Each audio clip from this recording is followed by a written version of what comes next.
I went on a research grant program that focused on immigration, but the beauty of it for me was that I learned about a territory that was disputed called the Western Sahara, which I had known nothing about.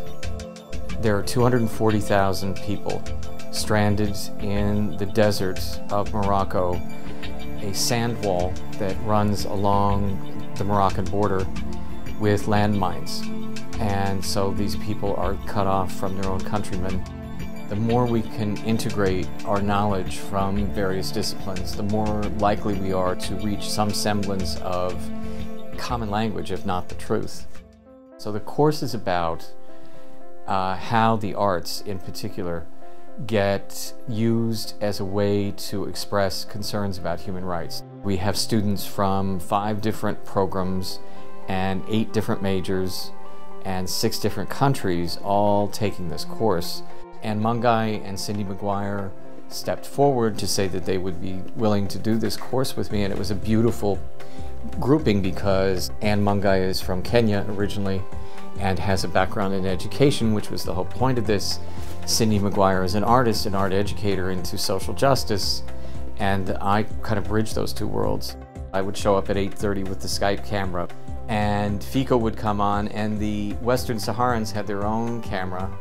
And from 9 o'clock when the course started until about 10:15 to 10:30, it would be mostly there presenting to us fashion, artists from Spain who were depicting the plight of the Western Saharan people, a transmission of 3 different artists from our side with their own art that was being broadcast to the Western Sahara live. Oh, and music. We also had a musical interlude of Western Saharan music that portrayed human rights issues. So all of that was housed in that hour and a half each week. So we would be broadcasting through the course formally, and the students by then had begun through Facebook to have connection with the individual students over there to find out what was happening. Were the police involved? Could we do anything? Was there any messages that could be conveyed to people? So we became kind of a window to the West for them at a time when they really felt very much in crisis. Then the students would spend the rest of the time on reflections and ways to support their learning. Now that could mean narratives in journals, it could mean art.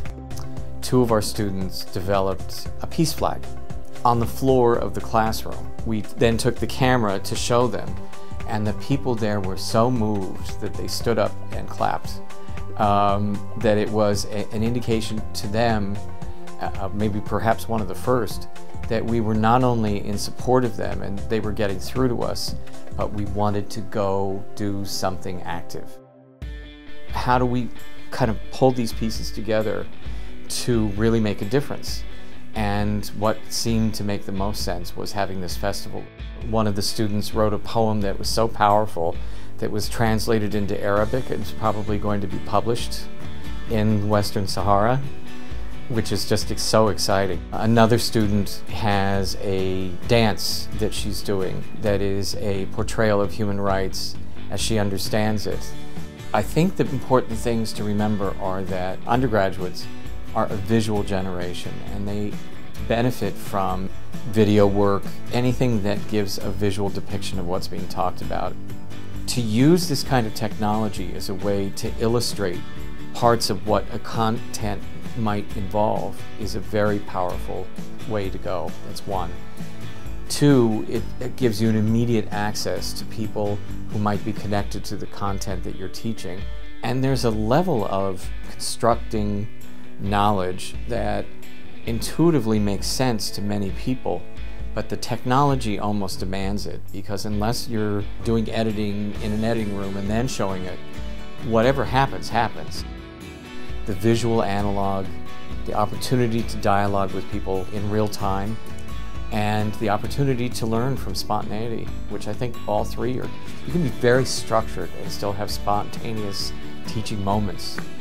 I've always been a believer that teaching should be a reflection of one's own journey about thinking and scholarly activity and service to the community. I mean, I think that those should be in some kind of dialogue or synergy. this really kind of brought things into an illumination for me that hopefully the students share. Gibran once wrote a poem about your children are not your children. And I would say that my students are not my students. They are, in some ways, my teachers, and that's exciting.